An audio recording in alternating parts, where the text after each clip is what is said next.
So I found this video of President Obama talking about social media misinformation, how social media is used, and how he feels that that is a detriment to our democracy and how it's hurting us, and how we absorb the news is hurting our democracy effectively because we're not going with the traditional news sources, which is what you see behind me.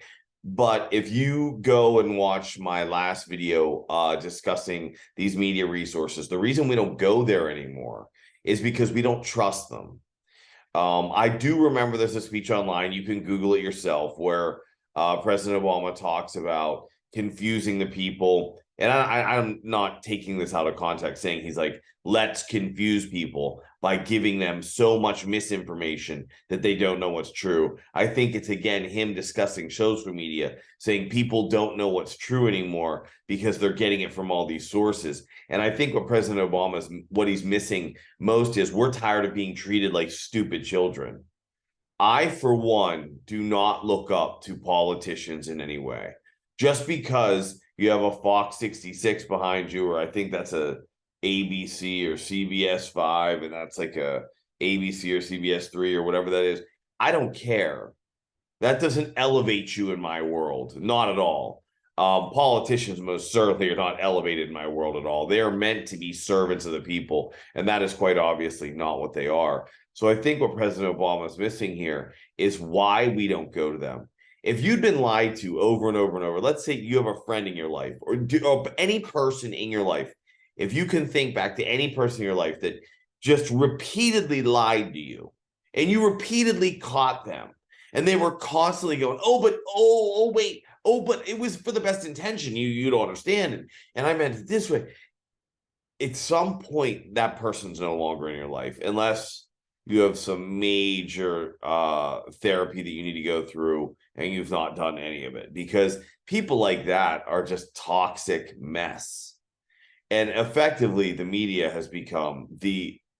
in general is a propagandist, toxic media outlet, toxic misinformation outlet. I'll give you that social media is probably, it's very difficult to tell a good source of information from a bad source. I mean, you go on there, and I'll tell you, social media baffles me. When I go onto it, everyone on there is an absolute model. Everyone on there is in the gym every single day, absolutely crushing it. You know, it's unbelievable, because I go out into the real world, and that is not what it looks like, except for certain parts of the country. Certain parts of the country, you just go, wow, like Los Angeles, which has been my home base for a long time. You'll see a lot of that because there is a lot of that. Everybody is working out. Well, not everybody, but a lot of people are working out. A lot of people are eating healthy. A lot of people are doing other things to keep their appearance up as well. But there is a fundamental, I think, way of eating and living in that place, because so many people are trying to be on these media outlets that you're looking at and trying to become that. So I agree, social media is a problem, but I think what you have to look at is what the alternative is. Okay, look, whether you went through COVID and you were not a fan of it, but you believed the narrative and you believe what you were told, or whether you didn't believe what you were told, it really doesn't make a bit of difference. If you couldn't see the propaganda, when you're not allowed to discuss the negative aspect of anything, you're being lied to. And I, for one, am sick of being lied to. I do not watch what you would call or what Obama would be referring to as like the real media. I don't watch it. I'll tell you what, let me put on some of his speech. I'll show you what I mean. He is doing a speech. He's at Stanford, and he's just talking a little bit about social media. It's like 2 minutes. It's not even that. And I'll kind of talk my way through this thing. But I do find it funny that he's saying social media is detrimental because you're receiving misinformation, because we're not stupid kids anymore that are just going to be spoon-fed lies. I mean, I don't care what side of the fence you are on most political issues. I think most people, I genuinely in my heart believe that most people are like me.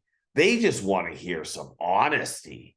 I mean, regardless of what the honesty is, right? I just want to hear honesty from my government, from my media, from the people around me. I want an honest relationship with people.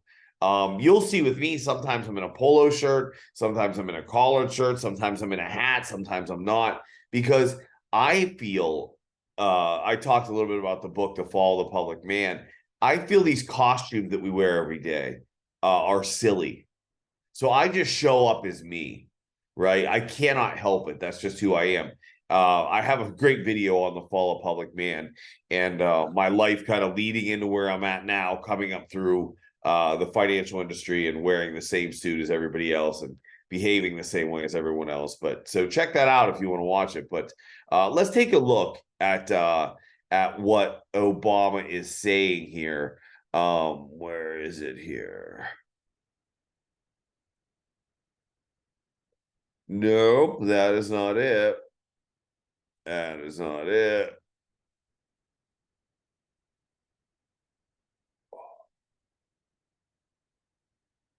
Oh, where is it now?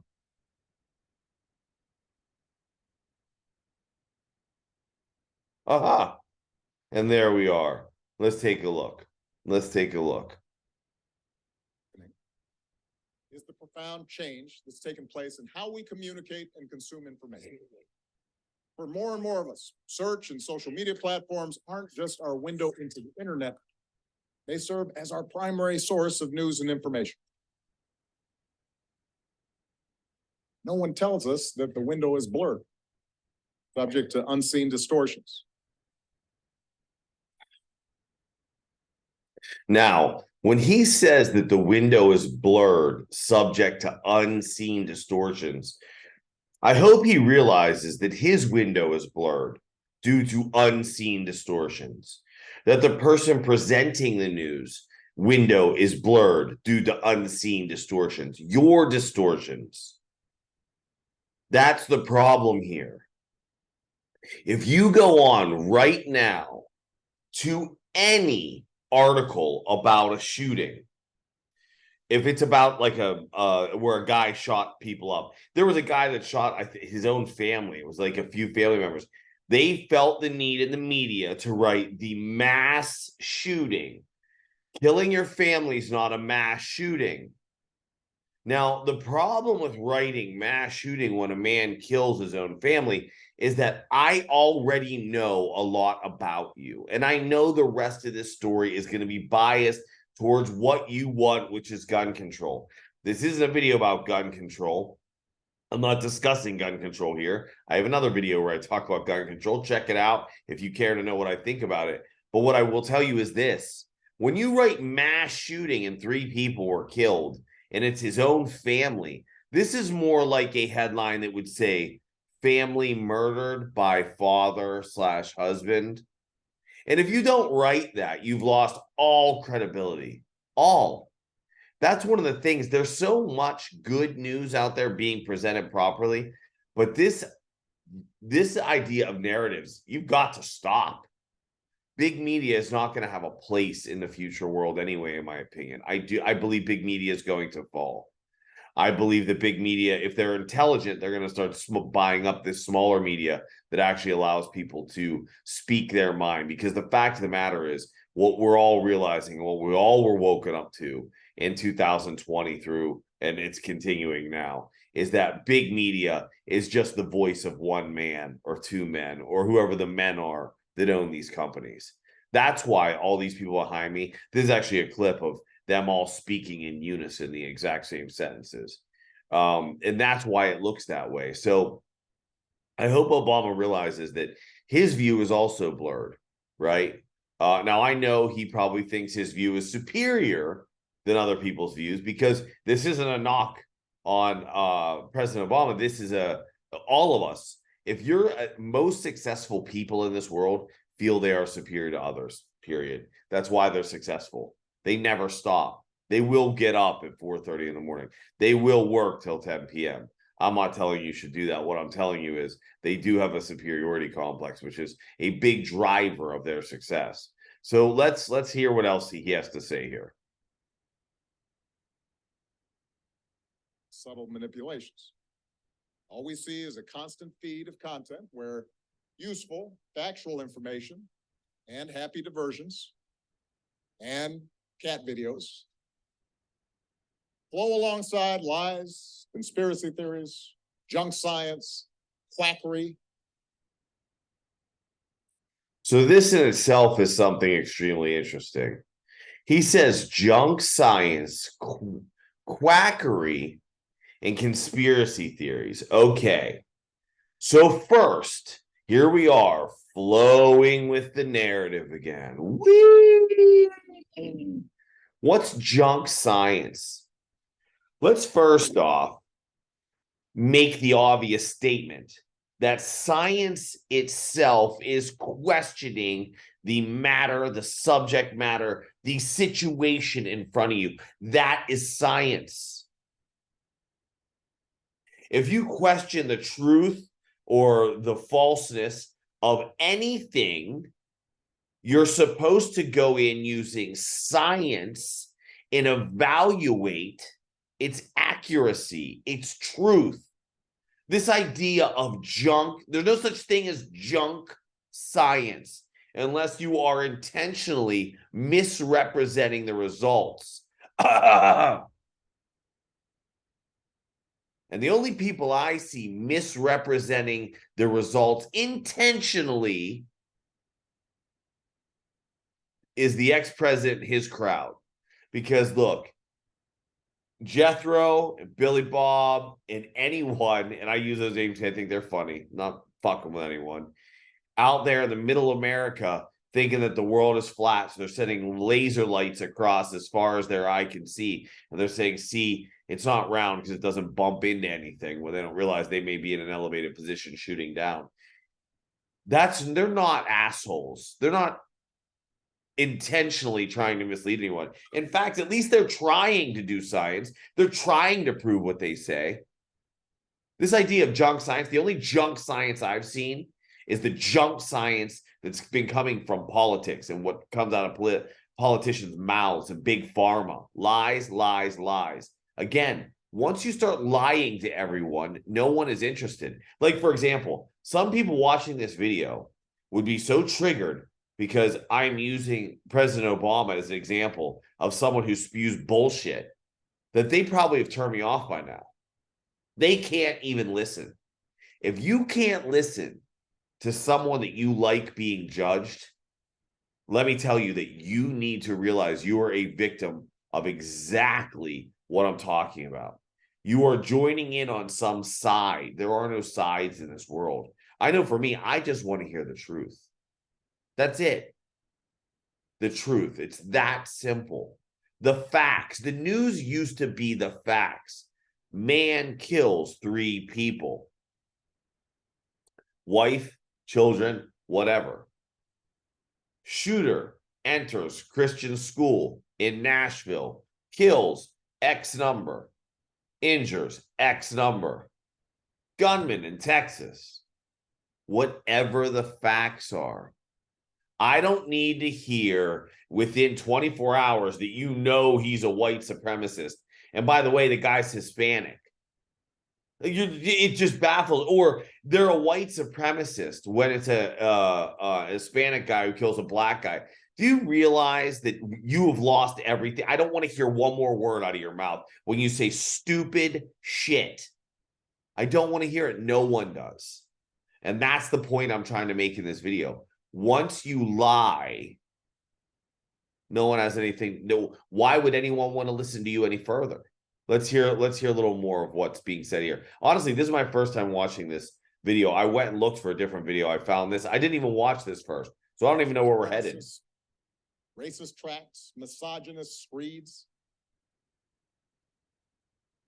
Over time, we lose our capacity to distinguish between fact, opinion, and wholesale fiction.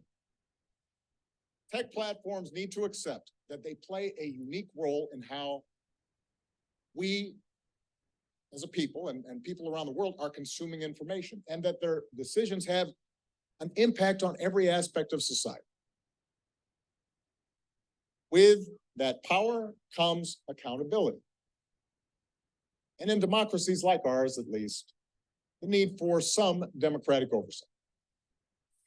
As citizens, we have to take it upon ourselves. I have a very big question here. Looking at sources, thinking before we share. Why would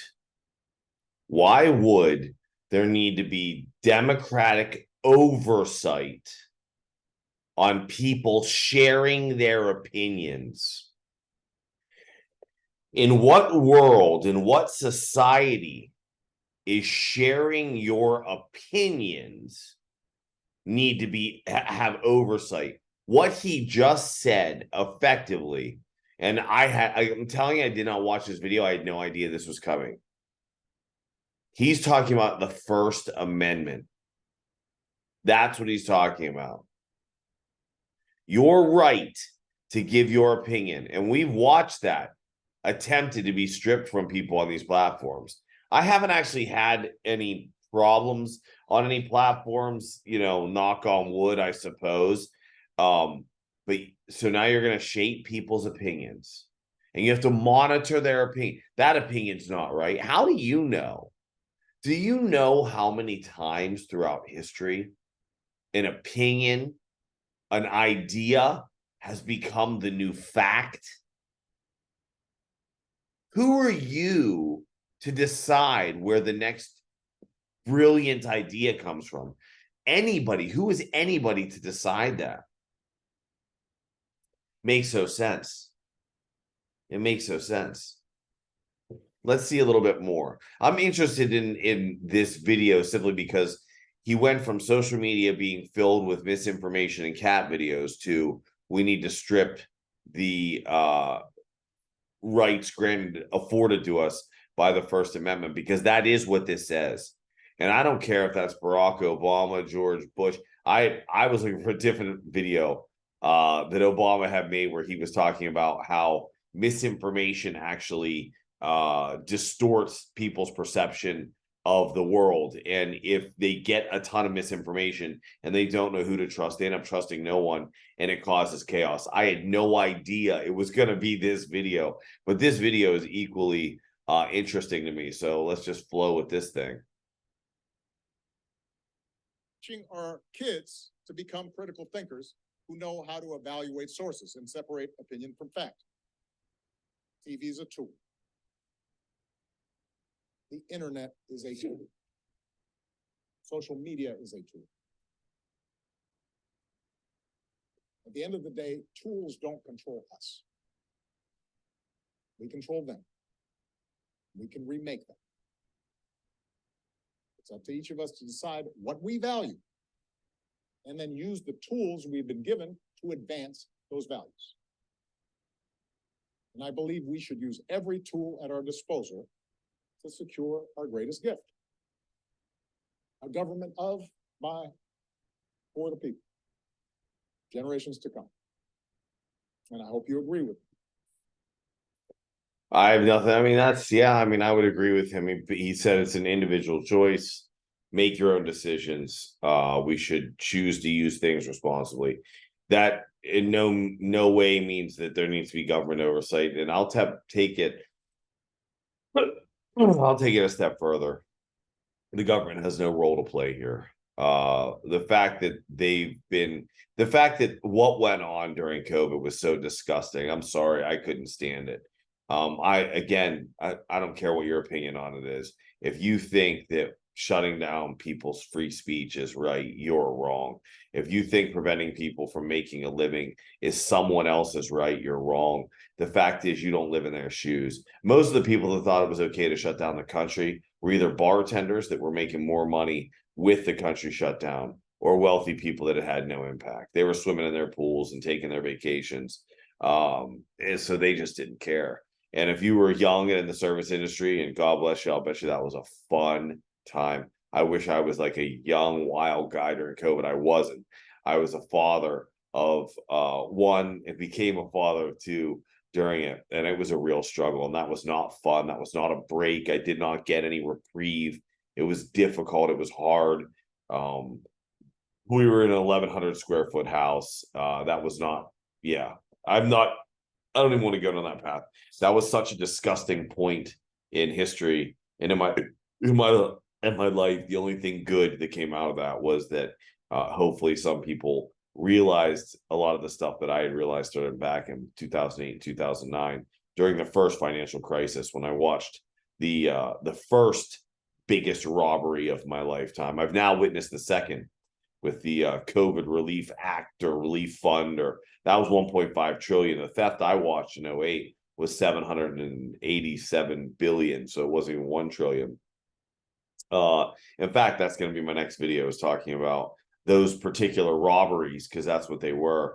I'll bet a lot of people don't know this, but those same banks that almost destroyed the country in 2008 and 2009, those CEOs got the biggest bonuses in history in 2010. Do you know how they did that? They stole your money and cleaned up their balance sheets. You know the inflation that you're dealing with now? That was so those CEOs who made the biggest mistakes financially, because they wanted to take the risk to make the money, but they didn't want to pay the piper when they lost the money. So they stole your money and put it in their balance sheets. They put it in their banks. They gave themselves the biggest bonuses in history in 2010, and you paid for it. How fair is that? What do you think's going on right now with pharma? This is just all the same guys hooking each other up. That's all this is. These politicians, these big pharma execs, these big bank execs, these big tech execs, these big everything execs just find new ways to steal your money. So we went through a financial crisis in '08 and '09. We went through a healthcare crisis, quote unquote. This is all bullshit. In 2020, now they're trying to create a regional banking crisis, which is just a way to buy the competition cheap, and the government will help them do it because it's their buddies. It's just, what's the next crisis? Energy. They probably need to hook up their boys in energy. Maybe they're already kind of plopping out there that we're going to have an energy problem, that the grid can't withstand what's going on. And I hear droplets of it all the time, and energy's become a focus. So it's probably next is to hook up the energy guys. They probably need to get paid next. So yeah, that's crisis after crisis to get your buddies paid. It's a wild world that we live in. Anyway, social media, I definitely got off track. This came out more negative than I expected. I'm still gonna post it. I am by far not a negative guy, but this particular, when you're just talking about being lied to, I'm sorry, like, you can gaslight me all day with these lies. It's an upsetting thing. If you're not upset, God bless you. I think that's an amazing thing. I don't like being lied to. I certainly don't like some guy who got elected thinking that puts him in some superior position to me, or I should value his opinion more. Because the truth is, I absolutely do not. The only thing I have seen in recent years, and again, we all think it's gotten worse. Every generation thinks it's gotten worse. I don't think it's gotten worse. I think it's gotten the same. I just think I'm experiencing it through the eyes of a father now. As before, I experienced it through the eyes of a guy who didn't give a shit. My wife and I were out having fun. No, we didn't have kids. I didn't care about these people. I don't necessarily care about these people now, but you definitely notice the impact more, because you know what it really is? It's parenthood. It's parenthood.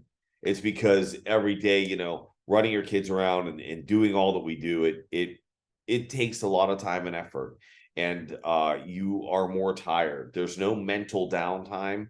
So as opposed to wanting to run out, well, I would actually probably like to run out and do things, but we have a 2-year-old, so that's next to impossible. We don't have family or anything, so we do everything ourselves. So it's not really possible. But yeah, so my distraction tends to be whatever distractions I have at home. Like maybe I'll play guitar or whatever. So anyway, I'm getting off subject here. I hope you enjoyed this video. It didn't turn out to be anything that I thought it would be, which is good. I like that. It's honesty. And I would love to see some more honesty out of politicians. Take those fucking suits off. You're not fooling anyone. You cut it out with with certain politicians. Cut that shit out. I'm good on that. All right. I'm good on the lies. Your suit doesn't trick me. Your tuxedo doesn't trick me. That shit, I hope, and this is the thing I love about Gen Z, is that they're not buying into well, they are and they're not. It's trying to be, I think they're trying really hard not to buy into the system, but I think every generation does, honestly. And then all of a sudden you get responsibilities and you're in the system. I mean, my generation was the same. They get all generations judging each other because it's fun and it puts you at odds. Again, we can see men and women, there's never been more of a disconnect that I've ever seen in my life until now.